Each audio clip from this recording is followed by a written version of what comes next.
Halo Sobat Catur semua, selamat bertemu kembali. Danis Gambit adalah pembukaan yang sangat tajam, mematikan, penuh tipuan dan penuh komplikasi. Tapi di era sekarang, sudah jarang level Grandmaster memainkan pembukaan ini. Pembukaan ini biasa dimainkan di level pemula atau level menengah, terutama di catur blitz atau ballet. Ini langkah awalnya, putih memulai dengan pembukaan pion Raja E4 dibalas E5. Intinya adalah pembukaan Danis Gambit ini, putih yang di awal ketinggalan 2 pion harus bermain super agresif, tidak memberi kesempatan lawan untuk mengembangkan permainan. Dalam partai kali ini akan kami suguhkan salah satu partai fenomenal dengan menggunakan pembukaan Danis Gambit. Partai ini terjadi pada tahun 1903 kala Jacques Misses, pelopor pembukaan Danis Gambit, melawan Frank James Marshall. Oke, langsung saja kita lihat salah satu partai spektakuler dalam pembukaan Danis Gambit ini.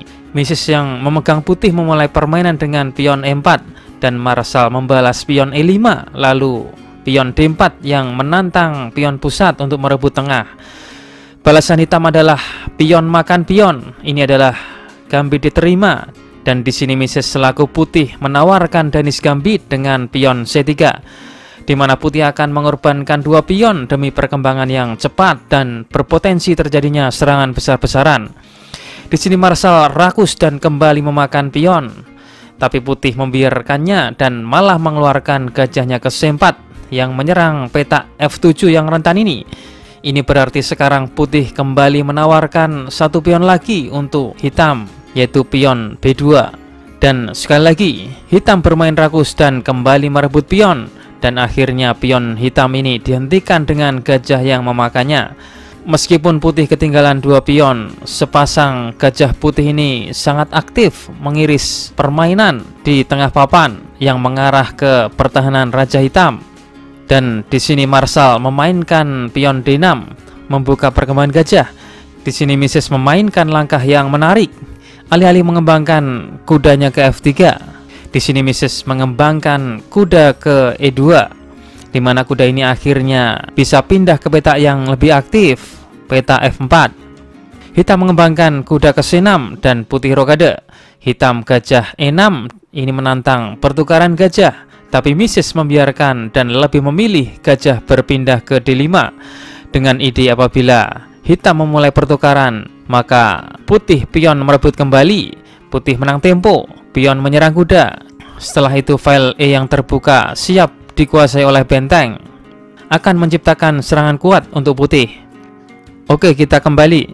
Di sini hitam memainkan kuda F6, putih menteri B3 yang menyerang pion B7 dan menambah daya gedor pada gajah hitam. Menteri C8 dan putih kuda melompat ke F4, menambah tekanan pada gajah hitam. Dan di sini hitam masih enggan bertukar gajah karena akan membuka file E saat Raja Hitam masih tertahan di tengah.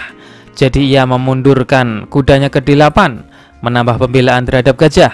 Di sini putih berinisiatif membongkar dengan memulai pertukaran perwira gajah makan kuda di F6, sehingga memaksa pion makan yang menyebabkan rusaknya struktur pion di sisi sayap raja. Melihat lemahnya posisi pion F6 ini, putih berinisiatif untuk menyerang pion ini dengan kuda ke H5. Di sini hitam sebenarnya bisa saja langsung membela pionnya dengan gajah ke E7, tapi ia ingin menyelipkan langkah pion C6 terlebih dahulu untuk menyerang gajah, dan putih bisa saja menangkap pion F6 ini untuk melakukan skak. Tapi hitam akan membalas Raja ke E7 dan putih akan memiliki 2 perwira gantung yang terancam. Dan ini akan memaksa terjadinya pertukaran gajah yang akan memberinya tempo untuk kuda mundur, sehingga setelah menteri merebut kembali gajah, hitam akan berhasil meredam serangan putih dan disertai unggul 2 pion. Oleh karena itu di partai aslinya putih memilih langkah yang lebih rumit, benteng ke E1, di mana ini akan memungkinkan hitam mengambil gajah, tapi putih akan merebut kembali dan membuat pin pada gajah hitam, dan dia akan merebutnya kembali pada langkah selanjutnya. Selanjutnya dengan file E yang terbuka ini, putih akan membuat serangan besar-besaran. Karena itu di sini hitam tidak mengambil gajah tersebut dan lebih memilih memainkan gajah E7, mempertahankan pion F6 Menteri F3 yang memperbesar tekanan pada pion F6. Ini tidak ada cara bagi hitam untuk mempertahankannya. Ia menempatkan benteng pada file G yang semi terbuka yang mengarah pada Raja Putih. Tanpa berlama-lama, Mrs. kuda makan pion skak setelah gajah memukul dan menteri merebut kembali. Lalu akhirnya hitam memutuskan mengambil Gajah Putih dengan pion yang mengizinkan putih membuka file untuk bentengnya, menyerang dan membuat pin ke gajah hitam. Benteng G6 menyerang menteri ke H8 skak sehingga raja kabur sekaligus keluar dari pin benteng. Dan di posisi ini mungkin sebagian besar penonton akan memilih langkah putih dengan pion makan gajah yang sambil melakukan skak.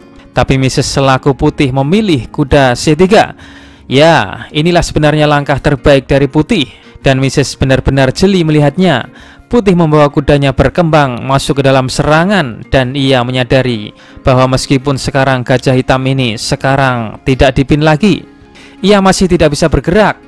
Jika gajah mencoba bergerak misalnya ke F5, maka ini akan menyerahkan kendali kontrol atas file E yang akan memungkinkan putih untuk memainkan menteri E8 skak. Setelah raja C7, maka kuda putih yang sekarang menyerangnya dan memaksa raja hitam masuk ke lubang.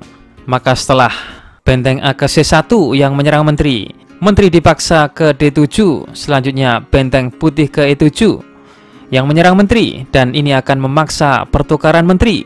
Setelah benteng merebutnya, sekarang hitam tidak mampu lagi mempertahankan kudanya yang terpin. Ada ancaman skakmat yang tak terhentikan. Jika B6, maka putih akan memainkan benteng C7, dan setelah mengambil kuda, maka raja hitam akan skakmat. Di posisi ini bagaimana raja bila bergerak ke B6? Maka setelah benteng A ke C1 yang menyerang menteri, setelah menteri ke D7, maka kuda ke C7 mengancam menteri ke E3 yang melakukan skak. Maka ini akan memaksa pertukaran menteri. Setelah menteri mengambil, maka kuda akan mengambil benteng terlebih dahulu, skak. Setelah raja bergerak, benteng makan menteri, dan sekarang kuda hitam terjebak dan tidak bisa lari dan akan tertangkap, dan putih akan menang 1 perwira. Oke, kita kembali ke permainan. Di posisi ini hitam membuat kesalahan dengan makan pion D5, memberi peluang lebih banyak bagi putih untuk melakukan skak. Dengan menteri ke E8 skak, memaksa raja ke C7, lalu membawa kuda ke D5 sambil makan gajah skak, dan ini mengempaskan raja masuk ke lubang B8. Setelah benteng A ke C1 yang datang menyerang menteri hitam, membuat menteri tidak bisa bergerak kecuali kuda ke C6 yang memblokir. Di sini putih melakukan pengorbanan kualitas benteng pukul kuda. Menteri tidak bisa memukul karena dalam kondisi terpin. Oleh karena itu hitam menangkap kembali dengan pion. Akhirnya benteng ke B1 adalah skakmat yang spektakuler dengan mengikat raja pada file yang terbuka tanpa sempat hitam untuk melakukan blokade. Jawaban asal otak video kemarin, jawabannya benteng ke E7, yang apabila benteng makan benteng, maka menteri makan benteng, skakmat. Atau jika benteng ke F7, maka benteng makan benteng dan putih menang, dan ancaman skakmat tidak terhindarkan lagi. Oke, kita masuk ke segmen asal otak. Temukan langkah terbaik putih untuk memenangkan permainan. Jawaban asal otak ini akan kami tampilkan di video selanjutnya. Selamat menganalisa.